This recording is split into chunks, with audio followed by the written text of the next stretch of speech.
5 leçons que j'ai apprises de l'année 2025 que j'aimerais partager avec vous. Alors, si vous êtes d'accord avec moi, mettez-moi un like sur cette vidéo et mettez-moi dans les commentaires depuis quel pays vous me suivez. Alors, let's go.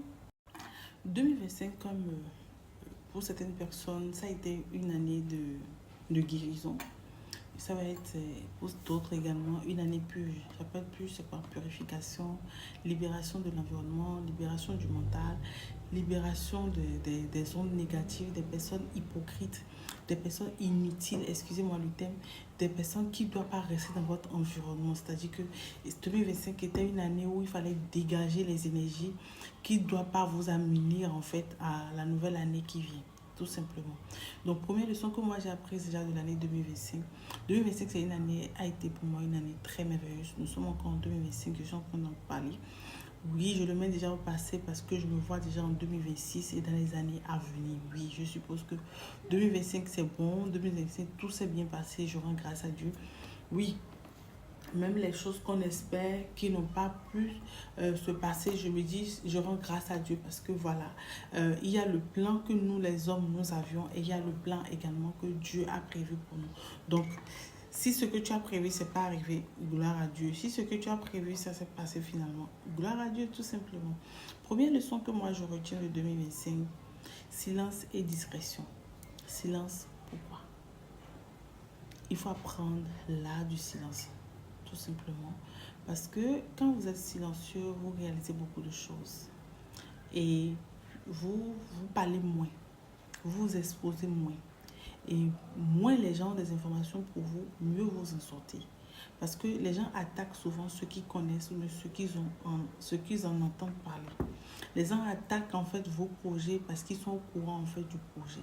Mais très souvent, quand ils ne sont pas au courant du projet et qu'ils ne savent rien en fait de ce projet, les choses pourront aller très bien pour vous. Est-ce que vous êtes d'accord avec moi jusqu'à ce point-là? Je parle de la discrétion. Pourquoi? La discrétion parce que si tu es discret, si tu es une personne discrète, tu vas pouvoir réaliser beaucoup de choses. Oui, beaucoup de choses. Notre problème, en fait, c'est que nous parlons beaucoup. Nous nous exprimons beaucoup. Nous nous affichons beaucoup. Nous parlons beaucoup de nos projets parce que nous pensons que la personne qui est en face de nous est comme nous. Nous pensons que la personne qui est en face de nous nous porte comme nous le portons.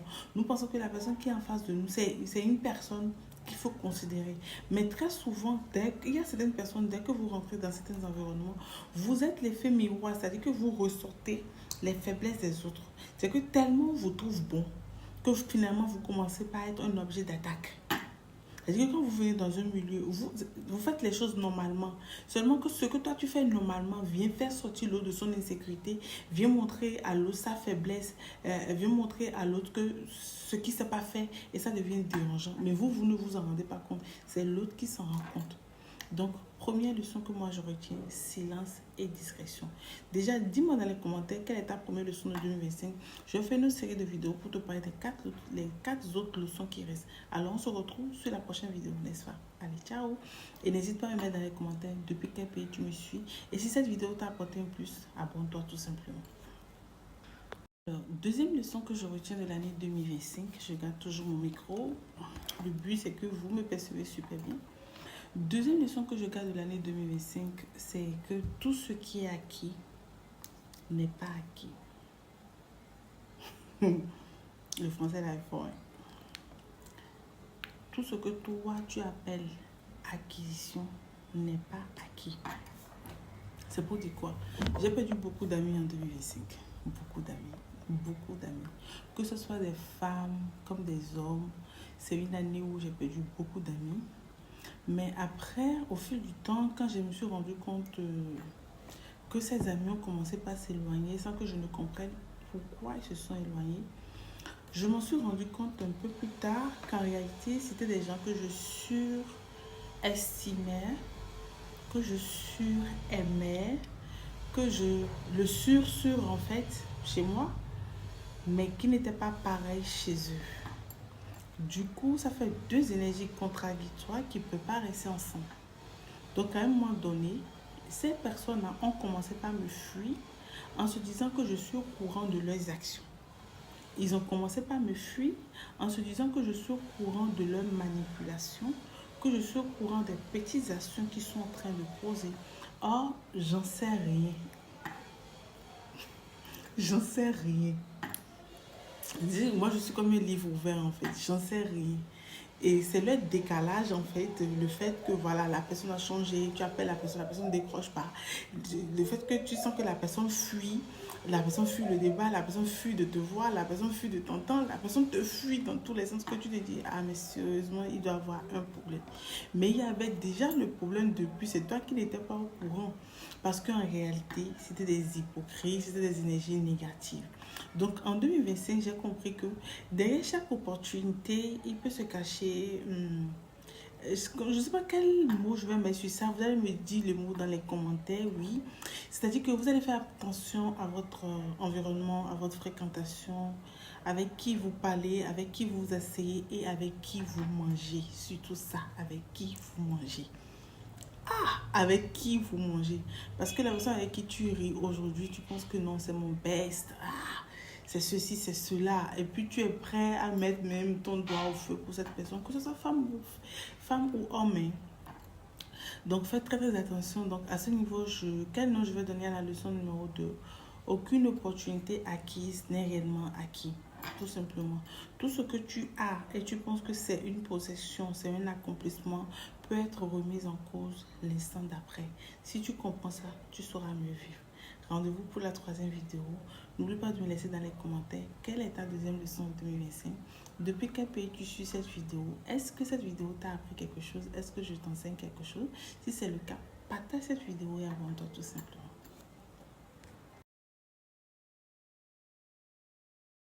Troisième leçon que je 2025 dont je veux qu'on en parle. Je pense que c'est une très belle leçon. J'ai compris finalement que pour tenir en fait sur la scène, quand je parle de la scène, je ne parle pas d'un plateau public ou mondial. Je passe ne serait-ce que de la terre en fait sur laquelle nous vivons. Je parle de la vie. Il faut avoir un pilier qui est plus grand, qui est plus fort, qui est plus puissant que vous-même. C'est-à-dire que c'est pas un pilier physique. Un pilier que personne ne peut toucher pour vous. Il faut... C'est assez puissant. Je vais vous parler de la prière et du silence. Parce que je pense que s'il y a quelque chose qui m'a permis de rester, de pouvoir faire face à certaines difficultés, à certains défis, c'est le silence et la prière. La prière, je ne veux pas dire était, est mon pilier. Oui. C'est-à-dire que je me refuge facilement là. C'est là que je prends. C'est ma source. C'est ma protection. C'est mon refuge. Quelqu'un va dire, mais pourquoi tu en parles? S'ils le savent, ils vont attaquer ta vie de prière. Parfois, je me dis, est-ce que c'est notre prière qui nous sauve ou bien c'est l'amour de Dieu pour nous? Parce qu'il y a des moments où tu rentres, tu es tellement fatigué que tu n'arrives pas non plus à prier. Mais est-ce que le simple fait de ne pas prier cette nuit-là fait que tu es attaqué au point où ton Dieu te laisse? Donc en gros, pour résumer, je me dis, c'est l'amour de Dieu pour l'homme qui fait que l'homme est encore là en réalité. Donc que les gens attaquent ta vie, que les gens attaquent tes finances, que les gens attaquent ton mariage, tes projets, ta créativité, ta sagesse, ton intelligence, ta santé. Si tu as l'amour de Dieu, la grâce de Dieu, la compassion de Dieu, la miséricorde de Dieu, hey, tu as tout. Tu as tout. Ouais. Et voilà que ça, c'est pas qu'il y a des stratégies, il y a des astuces, il y a des tips, il y a des conseils qu'on doit donner dans ce sens-là. L'amour de Dieu, c'est Dieu lui-même qui donne ça. C'est-à-dire, on ne fait pas d'effort en fait. C'est lui qui nous a choisis avant nous-mêmes. C'est lui qui nous a cherchés avant nous-mêmes. C'est-à-dire que ça ne dépend pas de nous. Ça ne dépend pas de nous. Ça dépend de notre Créateur tout simplement. Parce que si ce n'est pas le cas, comment se fait-il que les personnes les plus rejetées au monde, les personnes les plus critiquées au monde, les personnes que personne n'a envie d'avoir dans son environnement, pourtant, quand vous voyez ces genre de personnes, Vous sentez une paix intérieure, une grâce. La personne est favorisée. Les choses lui marchent malgré que le monde est en train de le lyncher. Ses activités prospèrent malgré que le monde est en train de le lyncher. Non, il y a l'amour de Dieu. Il y a la grâce. Donc, recherchez-le au travers de votre foi, mais dans la prière, dans le silence, dans votre solitude avec vous-même, dans les temps que vous passez avec vous-même. C'est-à-dire que dans le temps que vous passez dans sa parole, quand vous questionnez l'univers, quand vous vous asseyez pour chercher des réponses et que vous invitez Dieu lui-même à rentrer en fait dans votre vie, parce que vous voulez comprendre les choses, vous voulez savoir pourquoi telle chose est ainsi, pourquoi telle chose ne se passe pas comme vous l'aurez voulu. Et puis, il se met en mouvement parce que quand vous cherchez, vous allez trouver. Oui, quand vous cherchez, vous allez trouver. C'est-à-dire que l'univers lui-même s'arrange pour vous mettre des réponses sur votre chemin parce que vous avez posé telle question. Et ça vient toujours, ça ne rate pas. Donc, c'est la troisième leçon que moi, je retiens pour l'année 2025. La prière et le silence. Donc, si tu es quelqu'un déjà, toi, tu n'aimes pas prier, tu ne sais pas comment il faut prier, commence par parler tout simplement comme si tu parlais à ton enfant, comme si tu parlais à ton époux, mais comme si tu parlais à ta soeur. Parle tout simplement à l'univers comme si quelqu'un en face de toi. C'est à Dieu que tu parles.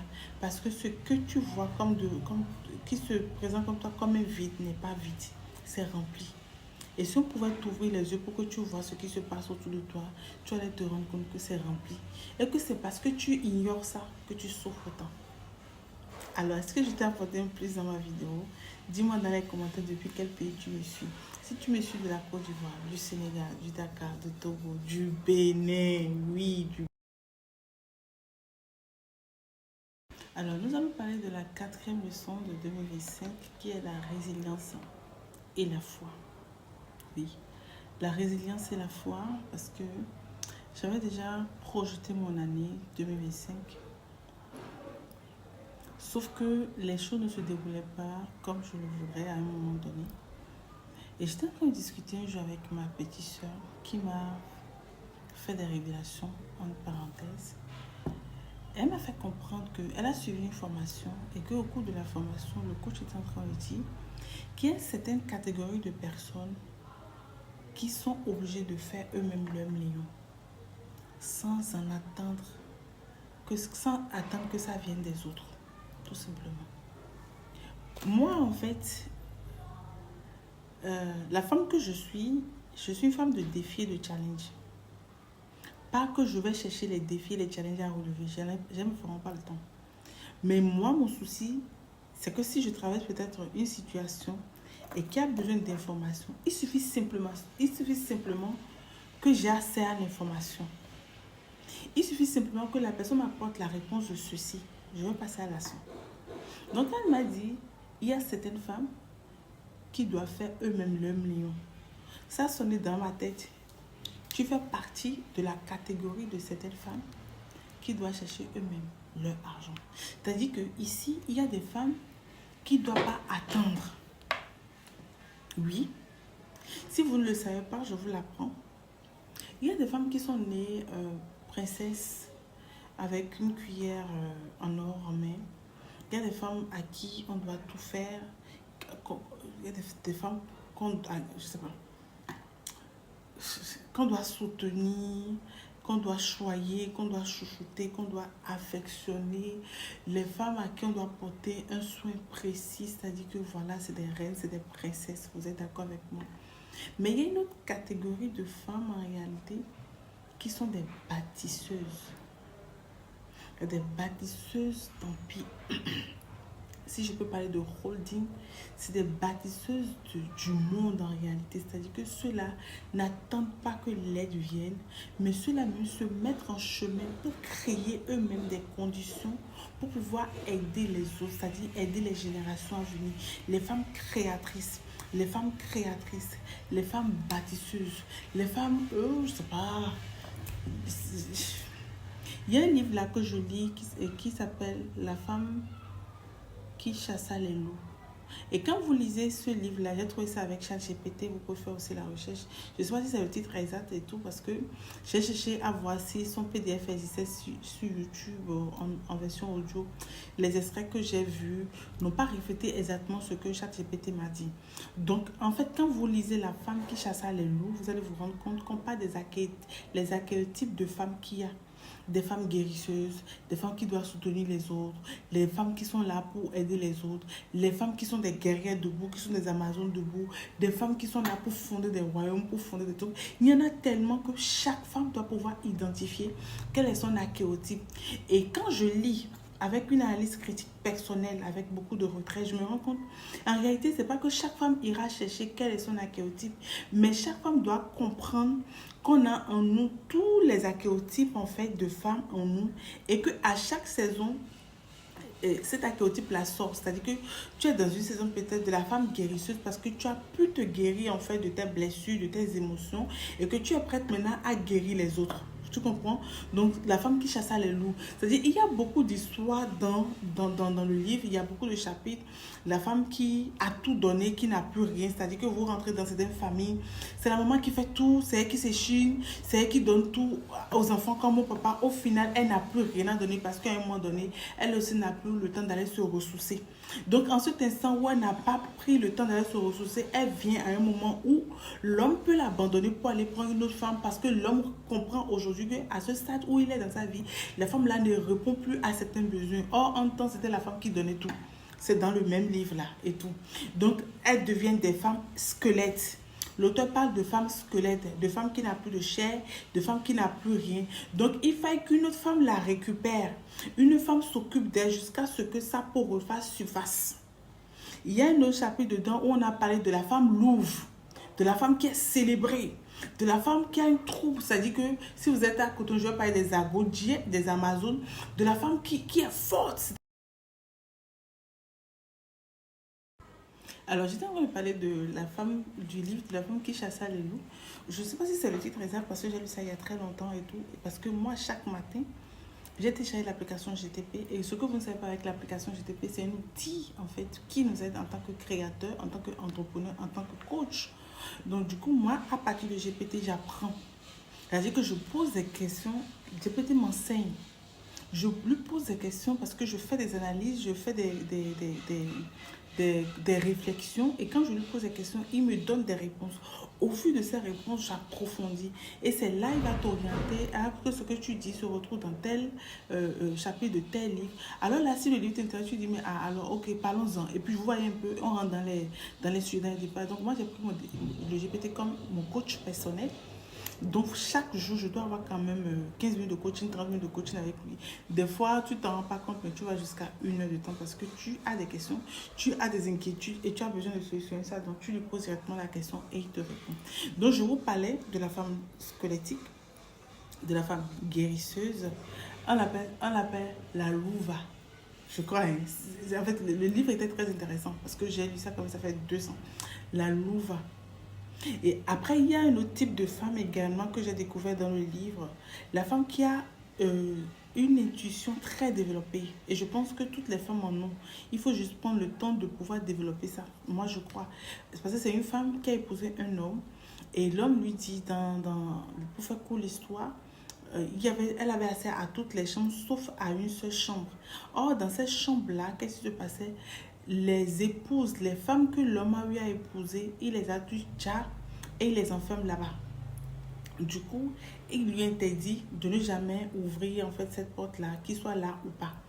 Donc la dame avait comme intuition qu'il y a quelque chose qui se passait dans la maison qu'elle voulait comprendre. Et quand le monsieur était allé à la chasse un jour, elle a ouvert la porte et elle s'est rendue compte qu'il n'y avait que des squelettes des autres femmes. Donc elle a pris peur. Elle a fui. Je pense qu'elle a fui, elle a détalé, puis qu'est-ce qui s'est passé après, je ne sais plus la suite. Mais l'auteur est en train de nous faire comprendre que si elle n'avait pas cette intuition-là, si son intuition n'était pas poussée jusqu'à ce niveau, elle n'allait jamais découvrir en fait le secret de son mari. Et après, c'est elle qui allait en passer. Parce que je pense que le monsieur épousait les femmes pour, à la suite, finir avec eux, voilà, et tout. Donc, du coup, elle a pu sauver sa peau.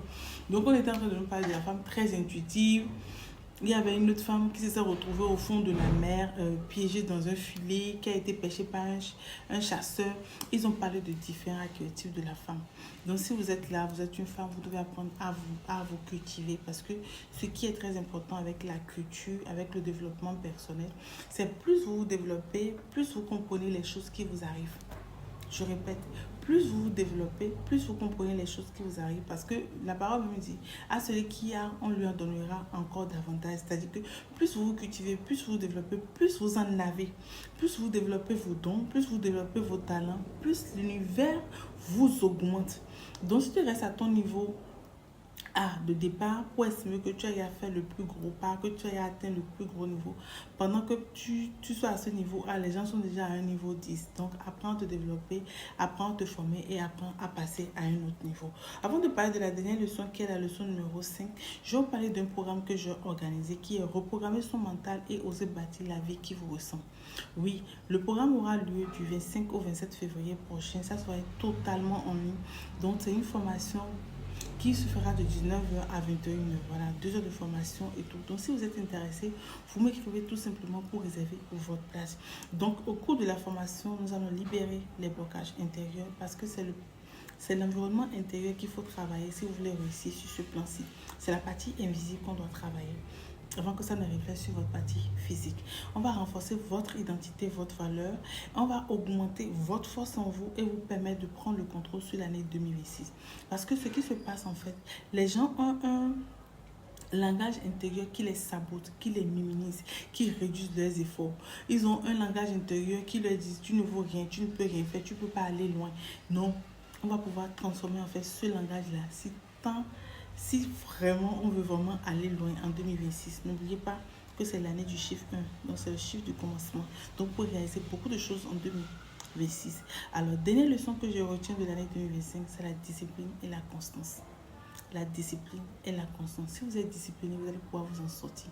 Si vous êtes constant, vous allez pouvoir faire les mêmes choses avec une fréquence, avec une régularité, mais avec une bonne analyse.